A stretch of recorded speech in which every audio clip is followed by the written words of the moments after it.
Davis, welcome to the latest episode of Cut to the Chase. All right, what are we talking about today? We are talking about in this marketplace helping good people understand when offers present themselves actually how good they are. But this is the first offer we've received. Imagine the second one. Well, and the buyers have the opportunity of lost opportunity and previous properties they've lost on, only to go, it's getting easier and easier and easier.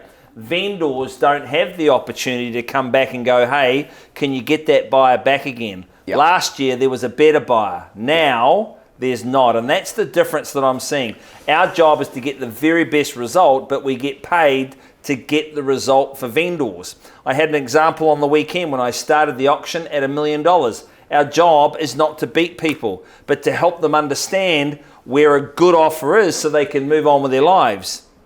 Through the auction, he drops his reserve to 900,000. The bidding stops at 700,000. No, straight after the auction, it then drops to an asking price at 850,000.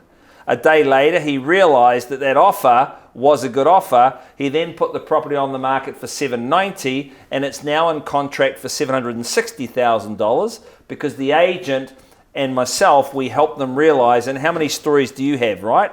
Countless, countless. But the problem is that a lot of the vendors, if you don't present them with facts, show them a property that you just sold and let them know that they had an offer at the start for this much and they sold for that much a month later, give them actual facts and say, call the vendor now. Can I call them on speakerphone and ask them? Because what I'm saying is factual. Now, I've got countless, unfortunately, of those stories where people did not get an offer, accept an offer, and then they regretted it. Yeah. Now, you show someone that has happened and actually give them an opportunity to speak with the vendor, which they'll say, no, don't worry about it. I believe you. Now, that is more powerful than you say, this is a good offer, because who are you? You are the shiny man with cheap shoes that says it's a good offer. We don't need that. These are expensive, mate. I'm sure they are. Of course they are, Davis.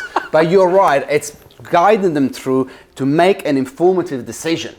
Well, they've got to understand that quite often it's a good offer. And how many times recently where we've said to people, Mr. and Mrs. Seller, this has happened to me 3 times in the last month, and I don't want to be calling you number 4. Yep.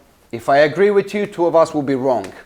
Correct. Yeah, and it's a classic cliche. It's not how long you've been on the market is the particular buyer. So if you are a good agent, which we'd hope you'll be, you know that the buyer missed out on that property for this much, on that property for that much. You can tell the vendor, relay the information, and all of a sudden the vendor knows that they're dealing with someone that is qualified, not someone that is putting his first offer after getting a pre-approval.